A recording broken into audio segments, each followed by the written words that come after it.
بسم اللہ الرحمن الرحیم۔ محترم ناظرین السلام علیکم۔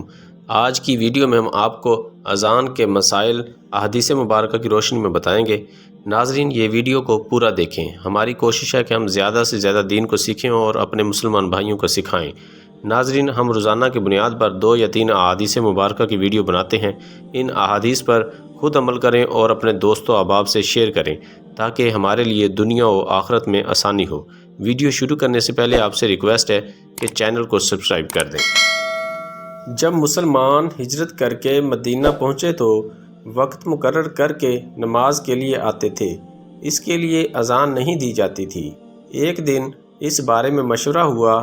کسی نے کہا نصارہ کی طرح 1 گھنٹہ لے لیا جائے اور کسی نے کہا کہ یہودیوں کی طرح نرسنگا بغل بنا لو، اس کو پھونک دیا کرو۔ لیکن حضرت عمر رضی اللہ تعالیٰ عنہ نے فرمایا کہ کسی شخص کو کیوں نہ بھیج دیا جائے جو نماز کے لیے پکار دیا کرے۔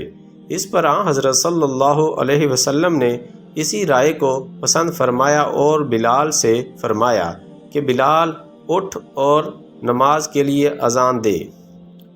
حضرت بلال رضی اللہ تعالیٰ عنہ کو حکم دیا گیا کہ اذان کے کلمات 2 مرتبہ کہیں اور سوائے قد قامت الصلاۃ کے تکبیر کے کلمات 1 دفعہ کہیں۔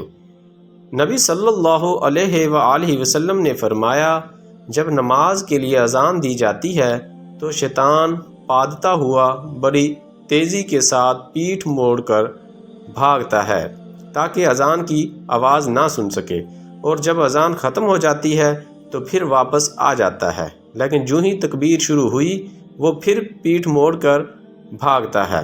جب تکبیر بھی ختم ہو جاتی ہے تو شیطان دوبارہ آ جاتا ہے اور نمازی کے دل میں وسوسے ڈالتا ہے، کہتا ہے کہ فلاں بات یاد کر، فلاں بات یاد کر۔ ان باتوں کی شیطان یاد دہانی کراتا ہے جن کا اسے خیال بھی نہ تھا، اور اس طرح اس شخص کو یہ بھی یاد نہیں رہتا کہ اس نے کتنی رکعتیں پڑھی ہیں۔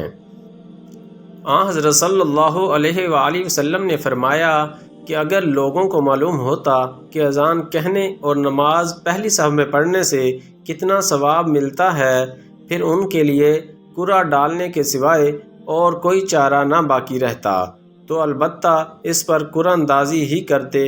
اور اگر لوگوں کو معلوم ہو جاتا کہ نماز کے لیے جلدی آنے میں کتنا ثواب ملتا ہے تو اس کے لیے ایک دوسرے سے آگے بڑھنے کی کوشش کرتے، اور اگر لوگوں کو معلوم ہو جاتا کہ عشاء اور صبح کی نماز کا ثواب کتنا ملتا ہے تو ضرور چوتروں کے بل گھسٹتے ہوئے ان کے لیے آتے۔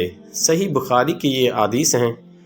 عزیز دوستو، اگر ویڈیو اچھی لگی تو چینل کو لائک کریں اور سبسکرائب کریں اور بیل آئیکن بٹن کو دبا دیں تاکہ ہر نئی آنے والی ویڈیو آپ تک آسانی سے پہنچ سکے۔ اللہ حافظ۔